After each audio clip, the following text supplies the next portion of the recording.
चलिए अपने आत्मा के ज्ञान और ध्यान की ओर।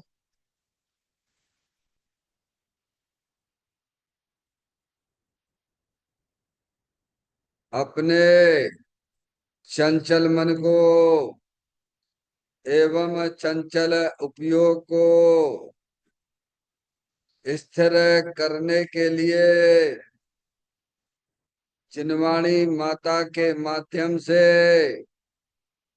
अपनी वर्तमान ज्ञान की पर्याय में सम्यक भी ज्ञान उत्पन्न करते हुए शरीर शरीर से संबंधित जितने भी चेतन अचेतन पदार्थ हैं उनका मुझ भगवान आत्मा के साथ में किसी भी प्रकार का कोई संबंध नहीं है। इस प्रकार समस्त पर पदार्थों में अपने संबंध की वृत्ति को छोड़ते हुए अंदर में जो अखंड ज्ञान ज्योति स्वरूप भगवान आत्मा है उसमें ही वर्तमान पर्याय का संबंध जोड़ते हुए कि मेरा यह भगवान आत्मा सदा काल शरीर आदि पर पदार्थों से भिन्न एकमात्र अखंड ज्ञान ज्योति स्वरूप है। ऐसा अपने आप को जानो और ऐसा ही अनुभव करो कि वर्तमान में ही मेरा यह भगवान आत्मा शरीर आदि पर पदार्थों से भिन्न एकमात्र अखंड ज्ञान ज्योति स्वरूप ही है।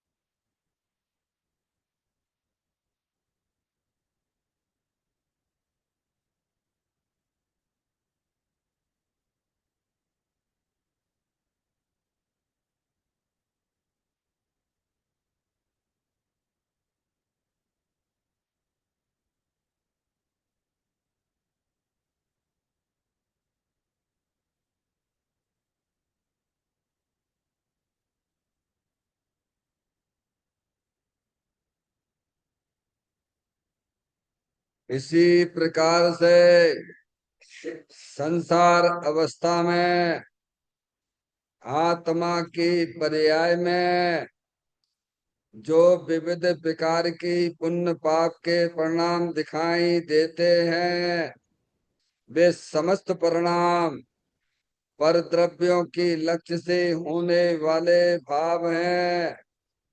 वे हमारे आत्मा का स्वभाव नहीं है। ऐसे समस्त रागादिक परिणामों में एकत्व बुद्धि, ममत्व बुद्धि, कर्तृत्व बुद्धि, भोक्तत्व बुद्धि तथा उन रागादिक परिणामों की ज्ञाता बुद्धि को भी छोड़ते हुए अंदर में जो अखंड ज्ञान ज्योति स्वरूप भगवान आत्मा है जो कि सदा काल शरीर रागादिक से भिन्न एकमात्र पूर्ण वितराग आनंद मूर्ति स्वरूप है, सुख शांति के भंडार स्वरूप है। ऐसा अपने आप को जानो और ऐसा ही अनुभव करो कि वर्तमान में ही मेरा यह भगवान आत्मा शरीर रागादिक से भिन्न एकमात्र पूर्ण निराकुलता स्वरूप वाला है।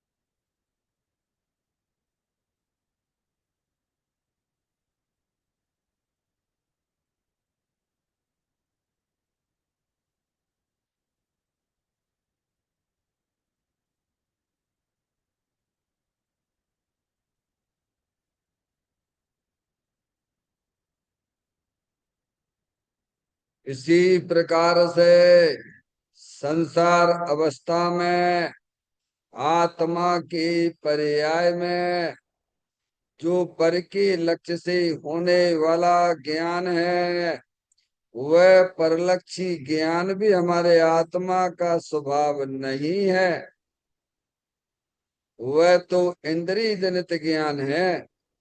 इस प्रकार शरीर, रागादि और परलक्षी ज्ञान की पर्यायों से भी भिन्न मैं तो एकमात्र अखंड ज्ञान ज्योति स्वरूप भगवान आत्मा हूँ, ऐसा अपने आप को जानो और ऐसा ही अनुभव करो कि वर्तमान में ही मेरा यह भगवान आत्मा शरीर, रागादि और खंड खंड ज्ञान के पर्यायों से भी भिन्न एकमात्र अखंड ज्ञान ज्योति स्वरूप ही है।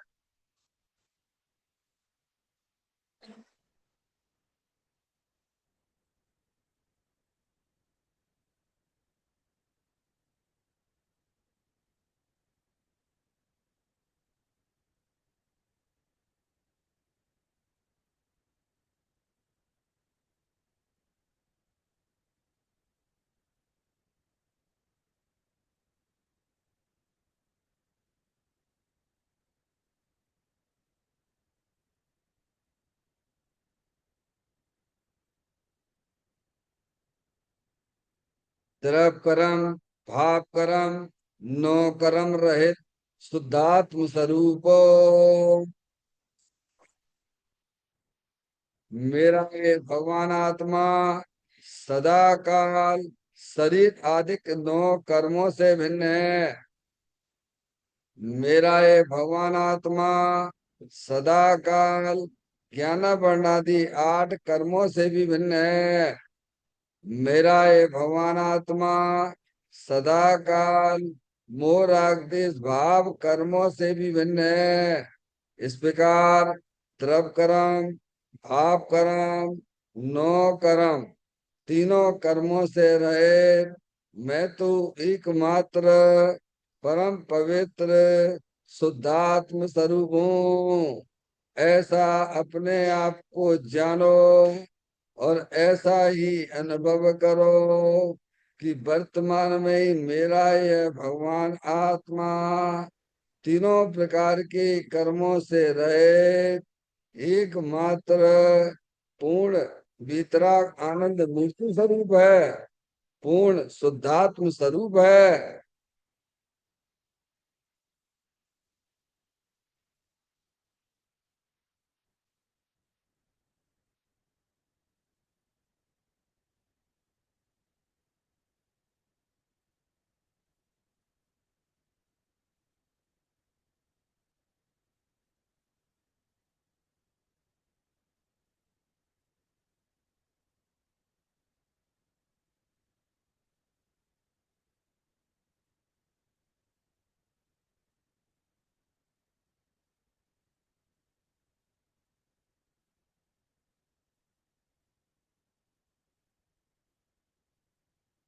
ओम नमः सिद्धेभ्यः। ओम नमः सिद्धेभ्यः। ओम नमः सिद्धेभ्यः। चिंतामणि सम स्वयं का चैतन्य तत्व महान है। निज का करूं मैं चिंतवन, निज का पुत्र दान में सोता देव है जो अनंत निदान है। मैं स्वानुभव में देख लूं आत्मा स्वयं भगवान है। मैं स्वानुभव में देख लूं आत्मा स्वयं भगवान है। लिम्मल जान परिठिया कम कलंक डेवी, अपाल दौ जैन पर ते पर मकपड़वे भी सब कर्म मल्लिका नाश करवर प्राप्त कर निज आत्मा जो लीन निर्मल ध्यान में नम कर निकल परमात्मा सब नाश कर घन घाति अरवरी अंत पद को पा लिया कर नमन उन जिन देव को यह काव्य पत अपना लिया।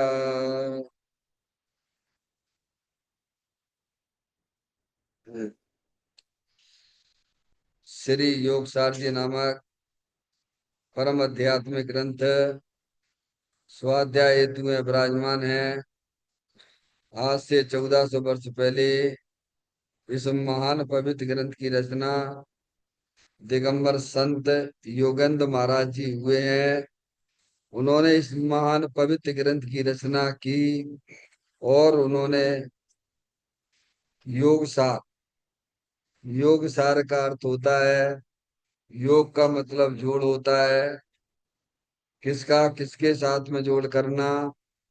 तो अरियंत परमात्मा कहते हैं कि अपने वर्तमान शुद्ध ज्ञान की पर्याय का अंदर में जो अपना त्रिकालिक ध्रुव भगवान आत्मा जो कि सदा का द्रव्य कर्म भाव कर्म नौ कर्म से रहे एकमात्र अखंड ज्ञान ज्योति स्वरूप है, ऐसी ज्ञायक प्रभु परमात्मा में अपनी वर्तमान शुद्ध ज्ञान की पर्याय का संबंध जोड़ने का नाम योग है, जिसे शास्त्रीय भाषा में सम्यक दर्शन सम्यक ज्ञान भी कहते हैं।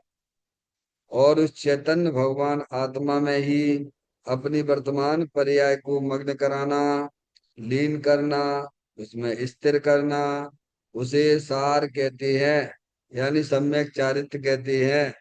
तो योग सार क्या हो गया?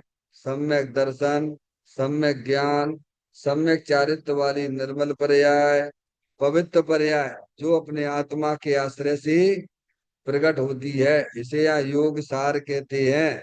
और इसे ही अरिहंत परमात्मा मोक्ष मार्ग कहते हैं और इसी को धर्म कहते हैं। देखिएगा योग सार ग्रंथ के माध्यम से हम और आप यहाँ पर 75 नंबर की गाथा का स्वाध्याय चल रहा है, जिस गाथा का मूल विषय यह है कि आप ही जिन हैं, आप ही जिन हैं ऐसा अनुभव वही मोक्ष का उपाय है। तो ही शब्द लगाए ना, यानी आप कोई दूसरे नहीं है, आप चैतन्य स्वरूपी आत्मा ही हैं। मैं लड़का नहीं हूँ, मैं लड़की नहीं हूँ, मैं कर्म वाला नहीं हूँ, मैं रागी द्वेषी नहीं हूँ, मैं कौन चिन्ह स्वरूप, मैं आत्मा हूँ। मैं ये हूँ, बाकी का नहीं हूँ मैं। समझ गए ना आप? और ऐसा अनुभव करना, क्या करना? ऐसी अंदर में फीलिंग करना, ऐसा अपने आप को जानना, मानना और उसका आनंद लेना। तो क्या होगा? उसमें एक मोक्ष मार्ग जैसी निर्मल पर्याय प्रकट होगी, पवित्र पर्याय प्रकट होगी। समझ में आया? जो शुद्ध जाने आत्म को वह शुद्धता को प्राप्त हो। अपना वर्तमान में अपना भगवान आत्मा शुद्ध है, शुद्ध बुद्ध चैतन्य घन स्वयं ज्योति सुखदाम बीजो कईयो केटलू कर विचार तो पाम। जितने भी ज्ञानी हैं सबने ये बात स्वीकार की है कि आत्मा कभी अशुद्ध होता ही नहीं है, शुद्ध ही है। अशुद्ध तो जब हो जब उसमें परद्रव्य का प्रवेश हो जाए। समझ गए? परद्रव्य में क्या है? शरीर आता है, शरीर से भिन्न चेतन अचेतन पदार्थ आते हैं। समझ गए आप? और प्रभाव, प्रभाव में क्या आएंगे? मूराग जो इसके परिणाम आएंगे। ये तुम्हारे आत्मा के अंदर घुसते नहीं है, ये ऊपर ही ऊपर है। संयोग की दृष्टि में ये सब दिखाई देते हैं, पर वस्तु स्वरूप का जब अपन विचार करते हैं तो शरीर भिन्न है, कर्म भिन्न है, वह राग भी भिन्न है। अंदर जो चेतन आत्म वस्तु है वह जिन स्वरूप है, इसलिए आप ही जिन है। क्या है? आप जिन स्वरूप हो, परमात्मा हो, ऐसा आप जानिए, ऐसा अपने आप को मानिए कि मैं लड़का लड़की नहीं हूं, और ऐसा ही अनुभव करिए। समझ गए? बिल्कुल अपने परमात्मा स्वरूप आत्मा में। समझ गया? स्वीकार किया आपने, और उसका अनुभव, अनुभव भैर मुक्ता से नहीं होता आत्मा, क्योंकि अंदर है ना चेतन आत्मा वस्तु। मैंने ऐसा उसका अनुभव करिए। तो मोक्ष का उपाय तो यही है, यानी बैर मुक्ता छोड़ के अंतर्मुख होके अपने चेतन भगवान आत्मा का आनंद लूटिए। यही मोक्ष का उपाय, दूसरा कोई मोक्ष का उपाय नहीं है। समझ में आया? यानी बैर मुक्ता छोड़ के अंदर चेतन भगवान आत्मा का आनंद लूटना। समझ आया? आज अपन इस गाथा का अंतिम बोल पढ़ेंगे। आप लोगों ने 10-11 दिन तक इस गाथा को सुना, आप लोग को विचार आना चाहिए। 24 घंटा में अपने आप को लड़का लड़की रूप देखते हैं, और लड़का लड़की रूप ये अनुभव करते हैं। ये तो मिथ्यात है। क्या है? विपरीत मानता है। और ये विपरीत मानता और ये अनुभव, ये सब संसार का कारण है। समझ में आए? जैसे हो वैसे जानो, वैसे अनुभव करो। मानो, जानो, अनुभव करो, तो ये मोक्ष का उपाय है। इसमें आत्मा का कोई व्याथा नहीं है, बल्कि आत्मा जो है आनंद के मार्ग में चला जाता है। क्या चला जाता है? मोक्ष मार्ग में चला जाता है। सारे लोगों, सबसे दृष्टि हट जाती, सबसे दृष्टि हट जाती है। संयोग, संयोगी भाव, पर्याय, अंदर अखंड ज्ञान ज्योति स्वरूप जो भगवान आत्मा है, जो अनंत शक्तियों से, समझ गए नहीं आप? अब उपयोग कहाँ केंद्रित हो रहा है? उपयोग आत्मा का है। उपयोग यानी ज्ञान दर्शन के व्यापार को उपयोग कहते हैं। अब वो उपयोग किधर किधर किधर हो रहा है? अरे आत्मा में है कि नहीं है, बोलो? अरूपी है, इंद्रिय ज्ञान का विषय नहीं है। ठीक है? समझ में आया भैया? तो वो अरूपी है, इंद्रिय ज्ञान का विषय नहीं। अतीन्द्रिय ज्ञान से पकड़ में आ जाएगा। इंद्रिय ज्ञान से अपनी दृष्टि को हटाइए आप। समझ में आया? कठिन तो इसीलिए है, क्योंकि कभी ये बातें पहले तो सुनने को ही नहीं मिलती है। पारसमणि, जब सुनने को ही नहीं मिलती है वस्तु स्वरूप की, तो चिंतन भी क्या करेगा वो? समझ में आया कि नहीं? आप तो कठिन तो है, क्योंकि अनादिकाल से हमारी पर्याय में अज्ञान दशा है। जो शरीर मिलता है उसी रूप हम अपने आप को जानते हैं, और उसी रूप अपने आप को मानते हैं। और जिन लोगों के साथ में रहते हैं, और वे भी आपको यही कहते हैं कि तुम लड़का हो, लड़की हो। क्या समझ में आई कि नहीं आई? वरना समझ में आ रही बात? हम्म? तुम रागी द्वेषी हो, तुम बहुत क्रोध करते हो, तुम बहुत मान करते हो, तुम्हें बहुत घमंड है। और हम भी अपने क्या, क्यों? आत्मा है, मानी है क्या? आत्मा क्रोध मान माया लोभ वाला है क्या? है? और चर्चा में तो यही चलता है। तो ये सब संयोग की दृष्टि वाले हैं, पर्याय की दृष्टि वाले हैं। माँ जनवाणी माता हमें याद दिलाती है। क्या? हमसे कहती नहीं, तुम तो ये हो ही नहीं हो, तुम तो जिन स्वरूप हो, तुम तो परमात्मा स्वरूप हो। समझ में आया? अंदर में वीर उछलने लगता है पर्याय। समझ गए आप? अरे क्यों नहीं उछलेगा? क्योंकि अंदर भगवान आत्मा वीर के भंडार वाला है। जैसे शक्कर होती है ना, मिश्री से, मिठास से लबालब भरी रहती है ना, ऐसे भगवान में एक जो है पीर नाम की शक्ति भी है। वीर से लबालब भरा हुआ है, ज्ञान से लबालब भरा हुआ है। ये जीव तू अपना स्वरूप देख तो जरा, तेरा ज्ञान सुख वीर का भंडार है भरा। समझ गया? कभी चिंतन करो, विचार करो। वस्तु स्वरूप के अनुकूल आप विचार करेंगे, तो अवश्य वह चेतन भगवान आत्मा आपकी ज्ञान की पर्याय में पकड़ में आ जाएगा। अतीन्द्रिय ज्ञान में आएगा, इंद्रिय ज्ञान में नहीं आएगा, ध्यान रखिएगा। इंद्रिय ज्ञान का विषय तो परद्रव होता है, वो अतीन्द्रिय ज्ञान का विषय अपना चेतन भगवान आत्मा अतीन्द्रिय आनंद स्वरूप है। समझ गए आप? ये एक नया ज्ञान उत्पन्न होगा, जिसे बोलते हैं ज्ञान के नेत्र। समझ आए?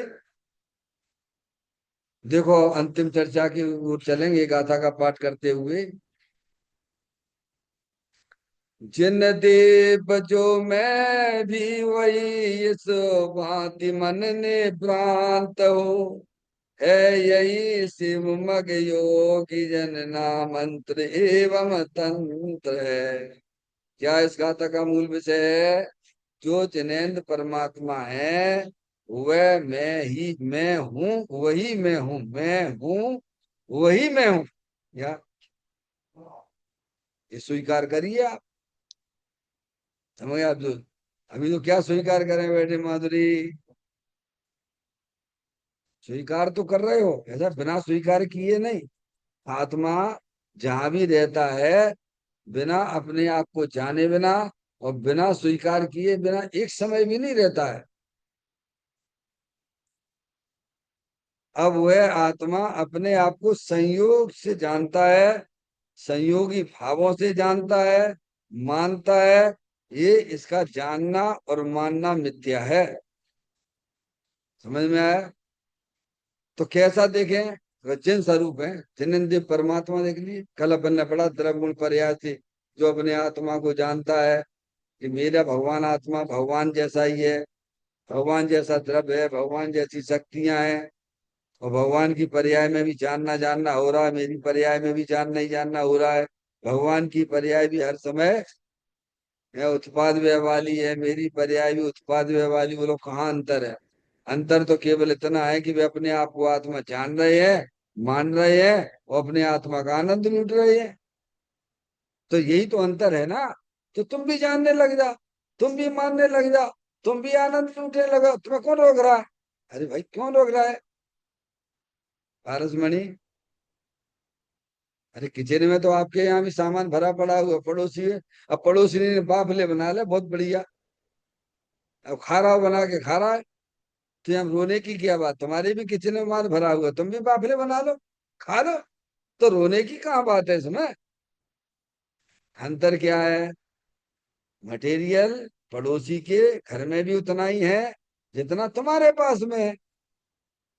पड़ोसी बना के खा रहा हुआ बाफले बढ़िया, और हम बस ये देखो मजे कर रहे हैं। तो तुम्हें को रोक रहा हो? तुम भी करो ना भगवान। तुम्हें बनाना तो आता ही है, नहीं आता तो सीख लो। रोने की बात कहाँ से आ गई भाई? हम्म? तो कहते हैं जो जिनेन परमात्मा है वही मैं हूं। समझ में आया? मेरे में और जिनेन देव परमात्मा में किंचित भी अंतर नहीं। क्योंकि उनका द्रव्य भी आत्मा है, मैं भी आत्मा हूँ। उनके द्रव्य में भी अनंत शक्तियां, मेरे आत्मा में भी अनंत शक्तियां हैं। समझ में आया? वे भी जानते रहते हैं, हम भी जानते रहते हैं लोग। और हम अपने आप करता धरता माने बैठे हुए हैं। तो इसीलिए तो दुखी हो। और काय के लिए दुखी हो? वंदना, किचन में कितनों काम करने हैं, वो करने वालों है। ये इसीलिए तो पागल हो रहा हुआ है क्या? शरीर रूप जानता है, मानता है, वो फिर काम कौन करेगा? कौन करेगा? तुम बताओ कौन करता है? चलो तुम बताओ, तुम ही बताओ तो कौन करता है? अरे, है? तो तुम क्या करते हो? तुम्हें अपना काम ध्यान में है कि नहीं? है? फिर ये फार्मूला है आपके पास में, लगा लीजिए। होता स्वयं जगत परिणाम, मैं जग का करता क्या काम। दूर हटो पर कृत परिणाम, सहजानंद रहूं अभी। क्या? ये नमोकार मंत्र से भी बड़ा मंत्र है ये। समझ में आया? भेद विज्ञान, वेद विज्ञान नमोकार मंत्र से भी बड़ा मंत्र है। वस्तु स्वरूप का सच्चा ज्ञान। अरे इसी ज्ञान के आधार पे तो पंच परमेष्टि नमोकार मंत्र हुए हैं। क्यों? समझ में आई? वही मैं हूं, ऐसी शंका रहित भावना करना चाहिए। क्या? अरे माँ जनवाणी माता कह रही, तो तुम काहे शंका करते हो? हम्म? क्या कह रहे माधुरी? निश्चय से तो अपन आत्मा है बराबर, और व्यवहार से अपन मनुष्य हैं। सही है कि नहीं है? बोलने में बड़ी ताकत लग रही है। है बंधना, सही बोल रहे हैं ना अपन। निश्चय से तो अपन आत्मा है बराबर, क्योंकि अपन सुनते रहते हैं, और व्यवहार से अपन मनुष्य हैं। पारसमणि चले गया तो तुम दो हो कि एक हो? अरे दो हो कि एक हो? है, मैं कहूँ मेरा नाम अनिल है, मेरा नाम अमुक है, और स्कूल में कुछ और लोग है, घर में कुछ और बोलते हैं, पप्पू बोलते हैं। हैं? क्यों? तो कितने हो तुम? तीन हो, चार हो क्या? एक ही तो हो ना।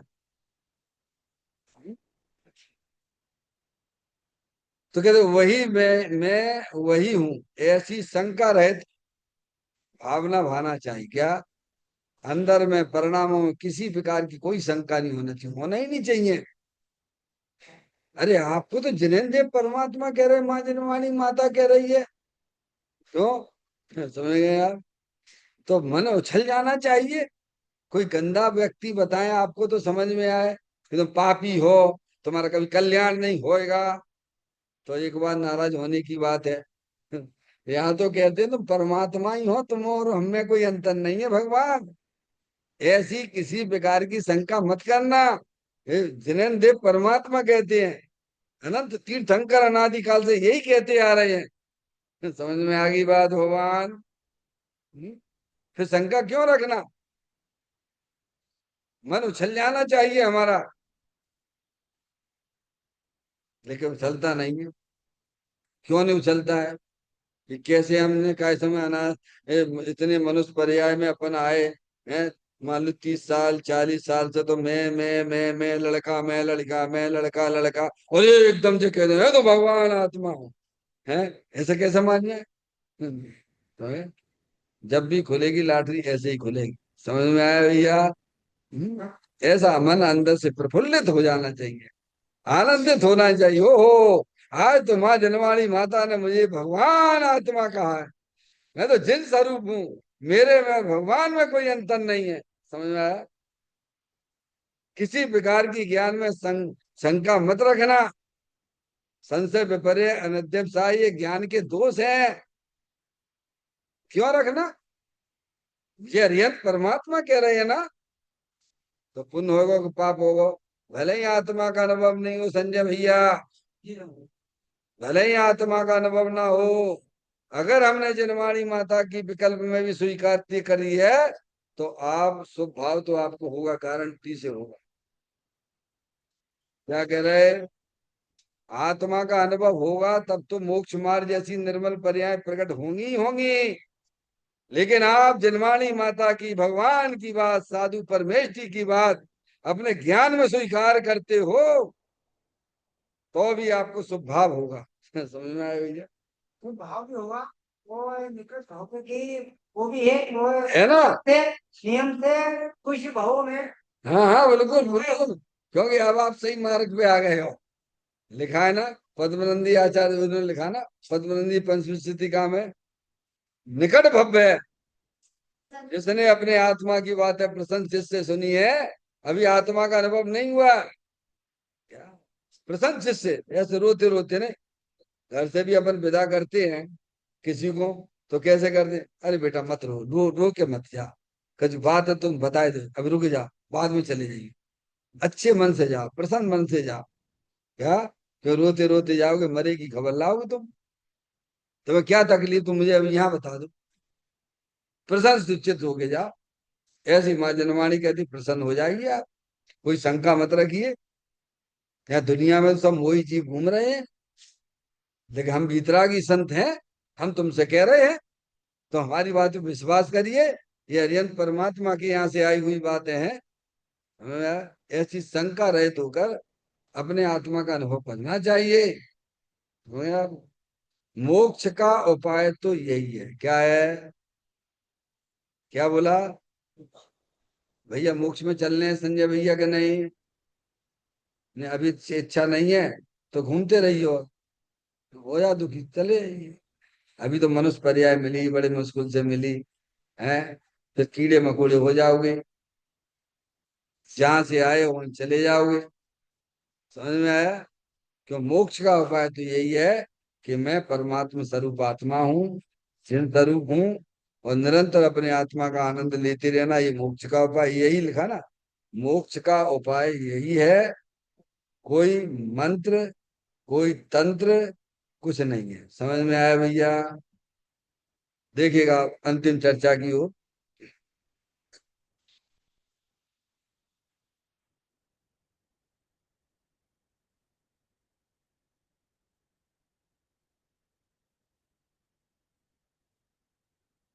तो भाव की महिमा आते ही राग द्वेष पैसा भोग आदि की महिमा उड़ जाती है। अतीन्द्रिय सुख की दृष्टि होते ही, अंतिम पैराग्राफ है संजय भैया, 75वें नंबर की गाथा का अंतिम। 76 नंबर गाथा चालू होगी, 76 गाथा के ऊपर देखिए। स्वभाव की महिमा आते ही राग द्वेष पैसा भोग आदि की महिमा उड़ जाती है। अतीन्द्रिय सुख की दृष्टि होते ही इंद्रिय सुख निमित्त तथा संयोगी पदार्थों और पुण्य पाप भाव की महिमा नहीं रहती। मनुष्य देह में आत्म वस्तु को प्राप्त करने का अमूल्य अवसर मिला है। उसे चूक जाएगा तो 84 लाख योनियों के अवतार की खदान में डूब जाएगा। वहां से तुझे बचाना वाला कोई नहीं है। बहुत ही सुंदर चर्चा है, 5 लाइनों की है, देखें किस प्रकार से हमारे राग द्वेष चले जाते हैं। पर्याय में है ना संजय भैया? जी साहब। निरंतर मोह राग द्वेष पर्याय चल रही है ना, चिंता मत करो। कैसे गायब होती है, ये कला सीखना पड़ेगी। समझ में आया?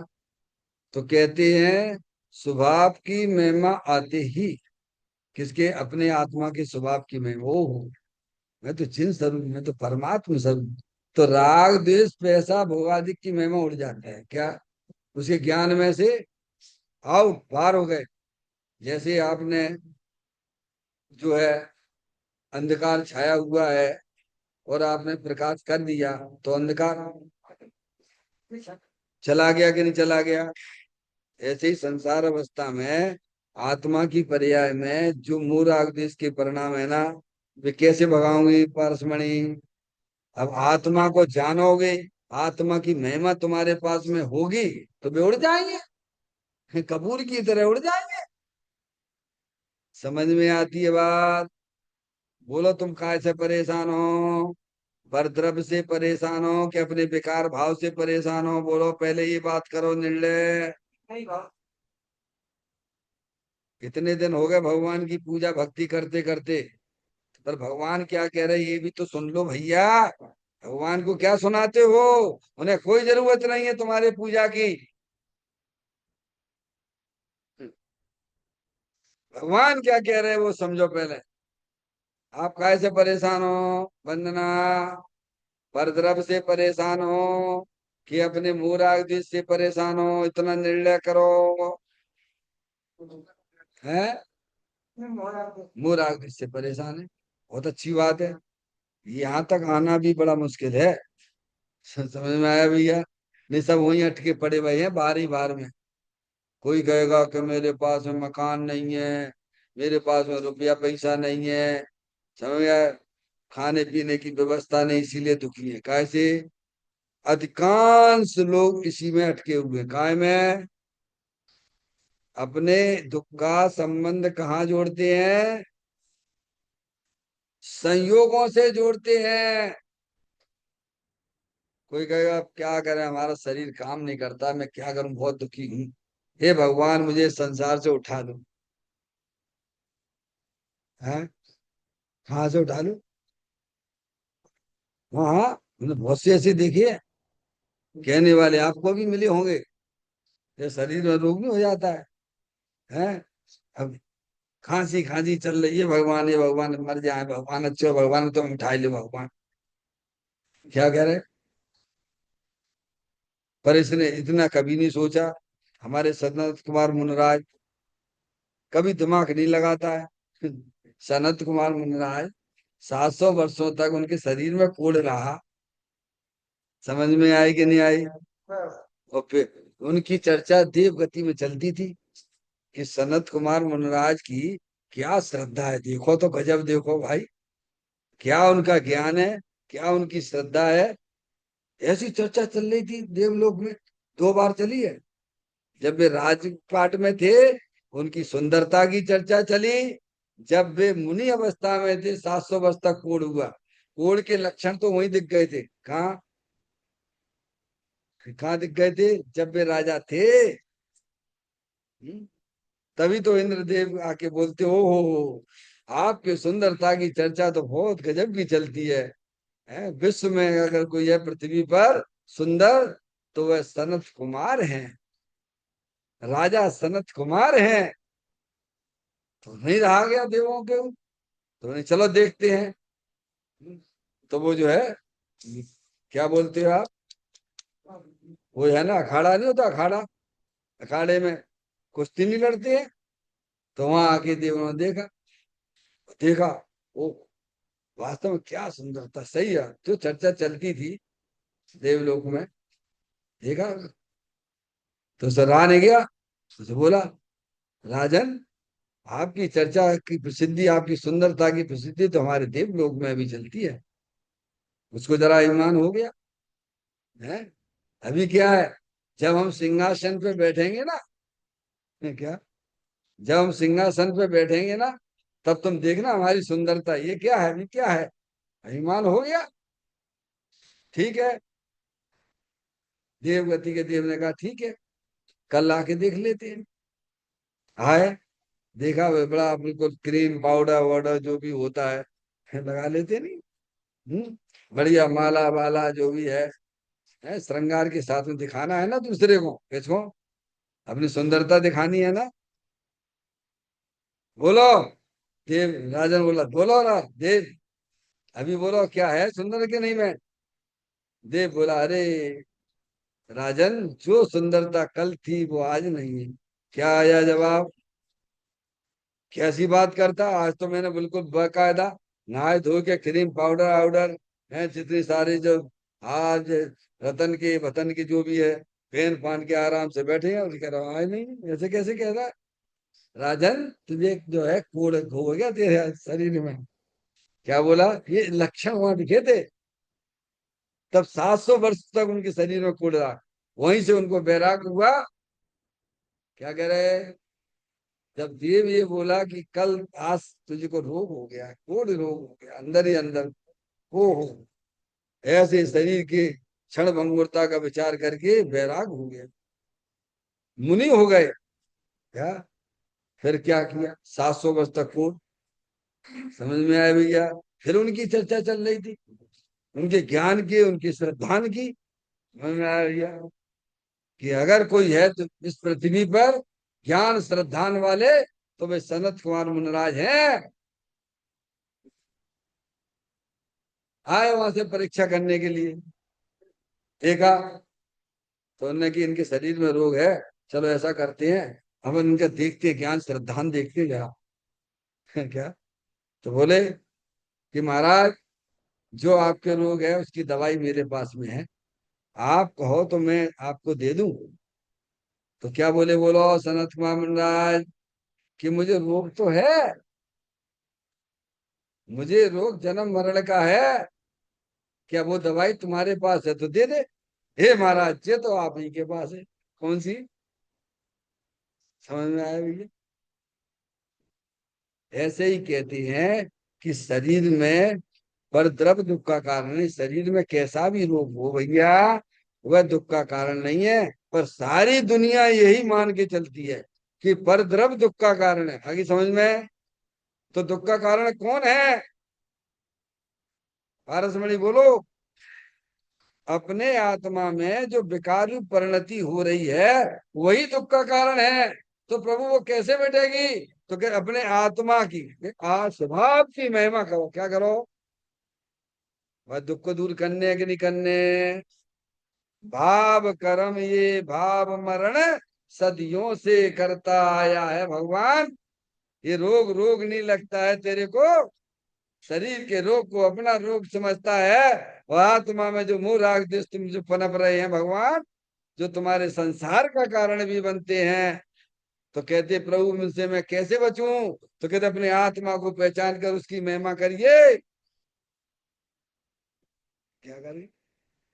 तो कहते स्वभाव की महिमा आते ही, यानी क्या मतलब?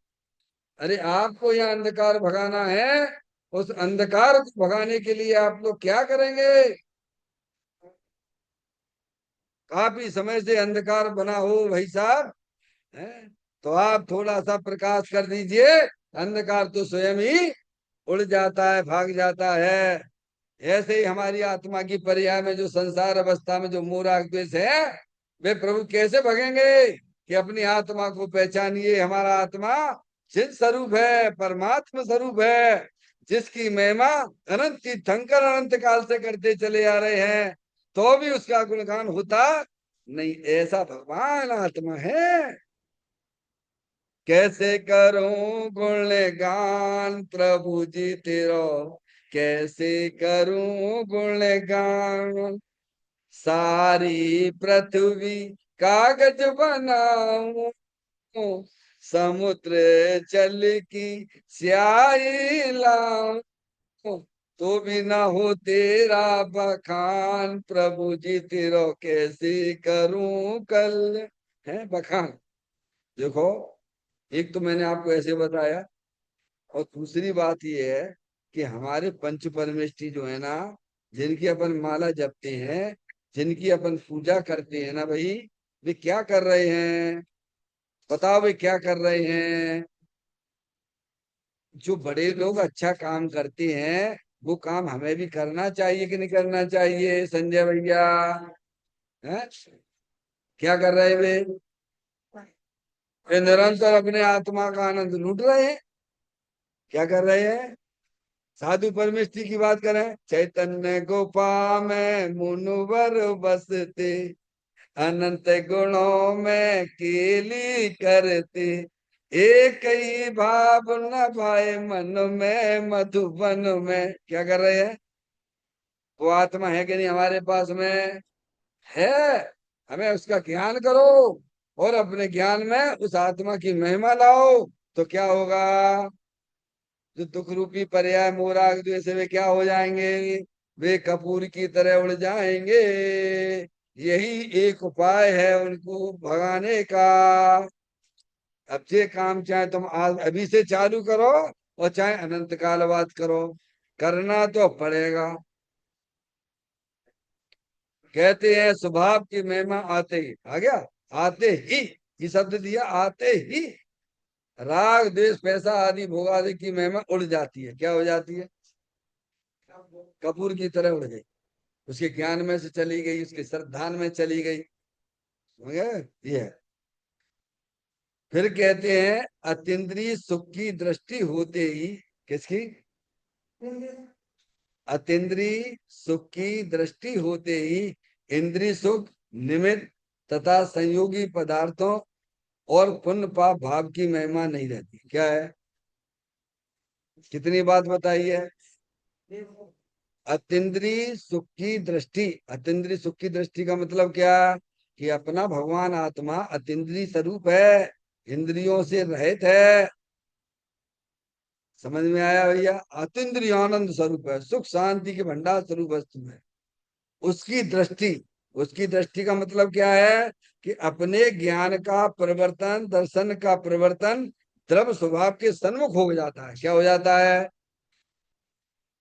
हाँ, ऐसा ही है। ज्ञान में सुधार हो गया, दर्शन में सुधार हो गया, चारित्र में भी सुधार आ जाता है। तो कहते हैं अतीन्द्रिय सुख की दृष्टि होते ही, ये शब्द यहाँ भी दिया है।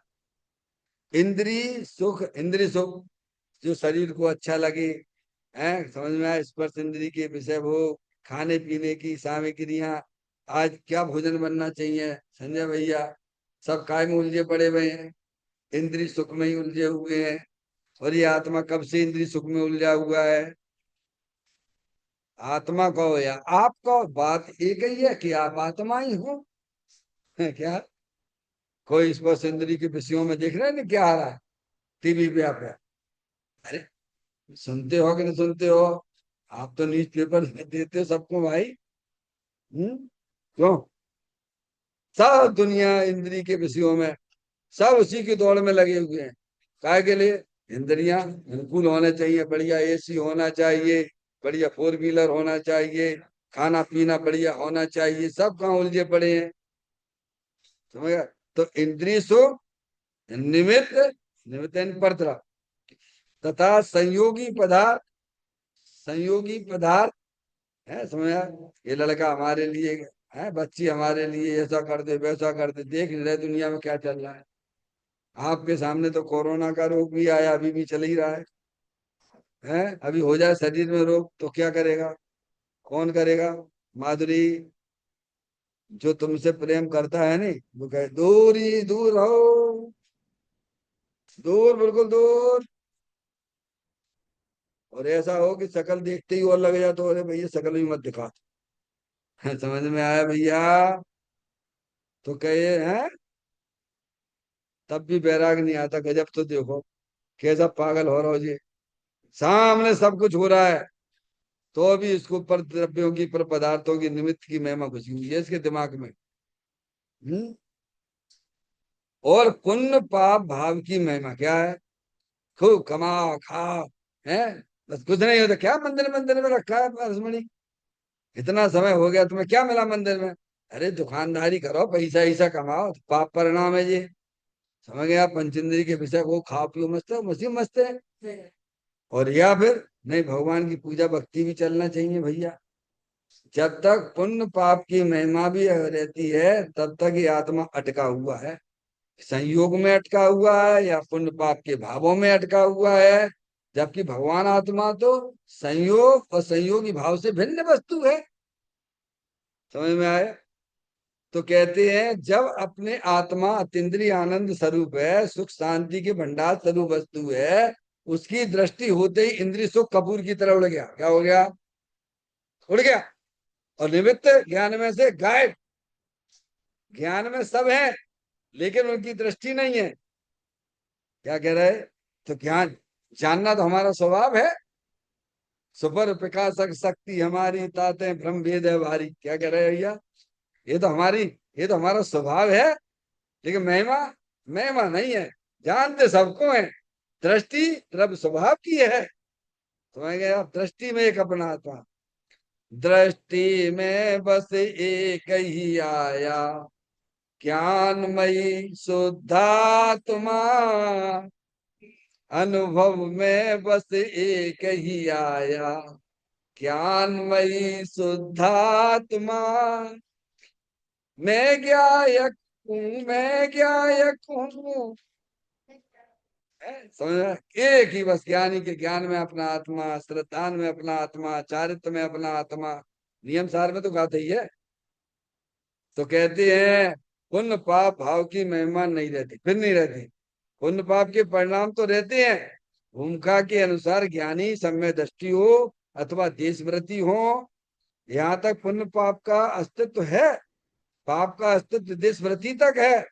और पाप भाव का परिणाम मुनि अवस्था में नहीं होता है, पर शुभ भाव तो रहता है ना। पर महिमा कहाँ टूट गई? चौथे गुण स्थान में समय दृष्टि हुआ, अपने आत्मा की महिमा आई। पुण्य पाप के परिणाम तो भूमिका अनुसार रहती हैं, ज्ञानी को भी रहती हैं, साधक अवस्था में रहती हैं, लेकिन उनकी महिमा नहीं है। समझ में आया भैया? महिमा नहीं रहती है। महिमा शब्द लिया ना, महिमा नहीं रहती, यानी पुण्य पाप के परिणाम चारित्र मोहिनी संबंधी पुण्य पाप तो रहेंगे ना। पारसमणि है ना। मनुष्य देह में आत्म वस्तु को प्राप्त करने का अमूल अवसर मिला है। क्या मिला है? जैसे कोई जो है प्रधानमंत्री के यहाँ पैदा हो जाए लड़का, क्या कह रहे हैं, और कोई झोपड़ी में पैदा हो, कोई प्रधानमंत्री के यहाँ पैदा हो, तो उसे अवसर मिला, वो बिना करे हुए सब कुछ राजपाट मिल जाता है। जैसे कांग्रेस में देखो आप, क्यों भाई, क्या किया उन्होंने? कुछ नहीं, चलन दो, परंपरा चलने दो। ऐसे ही हम जो है जिनेन्द्र दीप परमात्मा के यहाँ आए हैं। है, ये और मनुष्य में आना, और फिर जिनेन्द्र देव परमात्मा मिल जाना, और तत्व की बातें मिल जाना, ये दुर्लभ से है भगवान। तो क्या मनुष्य देह में आत्म वस्तु को प्राप्त करने का अमूल अवसर मिला है। किनको मिला है? जो जिनवाणी में अपने उपयोग को लगाते हैं, जिनवाणी के द्वारा अपने आत्मा का विचार करते हैं, वस्तु स्वरूप का निर्णय करते हैं। समय पहले तो वस्तु स्वरूप की बातें मिलना ही मुश्किल है, क्योंकि सारी दुनिया दिगंबर में भी क्रिया कांड में इतने इतने लिप्त हो रहे हैं कि उन्हें वस्तु स्वरूप समझ में नहीं आता। और यहां तक कह देते हैं कि आत्मा का अनुभव भैया ग्रस्त जीवों को नहीं हो सकता। अब बताओ क्या करोगे आप? कितना मुश्किल है पारसमणि। ये तो अपन यहाँ पढ़ते हैं, समझते हैं, सब गाथाएं एक एक पढ़ते हैं तो समझ में आती नहीं है। तो कहते हैं मनुष्य देह में आत्म वस्तु को प्राप्त करने का अमूल अवसर मिला। ये क्या नर भव मिला है, मैं अपूर्व कार्य करूंगा। अब आपको अंदर में प्रसन्नता होना चाहिए। ओ हो, ये चीज हमें कितनी दुर्लभता से मिली है, और इसका तुम्हें परिणामों में ऐसा उछाला नहीं मारता हो तो उसे चूक जाएगा तो 84 लाख योनियों की अवतार की खदान में डूब जाएगा। क्या होगा? कहाँ से आए संजय भैया? वहीं से 84 लाख योनियों में धक्के खाते हुए आ रहे हो। जन्म मरण नित्य करते करते काल अनंत गमाए, आज हम जिन राज तुम्हारे द्वारे आए। समझ गए? अपन आप जो है जिनेन्द्र देव परमात्मा के यहाँ आए, माँ जनवाणी माता अपन को मिली है, तो खूब अपने ज्ञान को भैया अपने आत्मा को समझने में लगाना। और नहीं लगाओगे तो रहना तो पड़ेगा, तुम आत्मा हो, आत्मा ही रहोगे। रहने के लिए दो ही जगह है, या तो ये आत्मा आत्मा का ज्ञान श्रद्धान करके मोक्ष में जाएगा, और आत्मा का ज्ञान श्रद्धान नहीं करेगा तो जहां से आया है, निगूद से आया तो निगूद में ही चला जाएगा। 4 गति 84 लाख की योनियों के दुख से फिर उठाना पड़ेंगे। तो कहते हैं उसे चूक जाएगा तो 84 लाख योनियों के अवतार की खदान में डूब जाएगा। वहां से तुझे बचाने वाला कोई नहीं है। अभी यहाँ चीटी चल रही है भैया। अब जैनियों कोई विवेक नहीं है, वे अपने बच्चों की शादियां घास के ऊपर कराने लग गए हैं। जिनके ग्रंथों में ये लिखा हुआ है घास तो एक इंद्रिय जीव है ही। क्या कह रहा है भैया? यहाँ अजैनों की क्या बात करें? जिनके ग्रंथों में ये लिखा हुआ है घास एक इंद्रिय है, वो उनके आश्रय भी त्रसीव रहते हैं, और उसमें शादी कर रहे हैं। बता कौन तुम्हारे ऊपर करुणा करेगा? जैनी, जैनियों को विवेक नहीं है भाई। समझ लीजिए। अब जा रहे हैं, कितने जीव मर रहे हैं। अभी आपका पर्यूषण पर्व आएगा, बहुत सारी लाइटें यहाँ लगा दी जाती हैं, मंदिरों में बाहर भी लगा दी जाती हैं, और उस समय कितने जीव उत्पन्न होते हैं। बोलो वहां अपन तुम रहे के नहीं रहे हैं? पतंगा बन के रहे, चींटी बन के रहे, और कौन दया करने वाला? कब ये जीव उठेगा वहां से? एक इंद्री से, दो इंद्री से, तीन इंद्री से, चार इंद्री से, समझिए आप। और यहाँ तक आप आ गए हो। और यहाँ भी रह के कैसे जनेंद्र परमात्मा के द्वारा जो आत्म वस्तु बताएगी उसका ज्ञान श्रद्धान नहीं करेगा तो वहीं जाना पड़ेगा। इसलिए दुनिया में कोई उठाने वाला नहीं है। उठाने वाला अगर कोई है तो एक जनेंद्र परमात्मा की वाणी है, ध्यान रखिए। इस दुनिया में आपको हमको कोई उठाने वाला नहीं है। अगर है तो जिनवाणी माता है, समझ, अरिहंत परमात्मा की वाणी है, साधु परमेष्टि है। इसीलिए अपना हित स्वाध्याय की तरफ मुड़ना, अपने आत्मा को पहचानना, अपना कल्याण करना। चैतन्य का स्मरण प्रति क्षण करो रे, भावी के अनंत दुख को पल में हरो रे। अक्षय अनंत निज सुख निधान पाओ, गाओ मरे नित इसी के गीत गाओ, गाओ अरे नित इसी के गीत गाओ। 9 बार नमोकार मंत्र का स्मरण।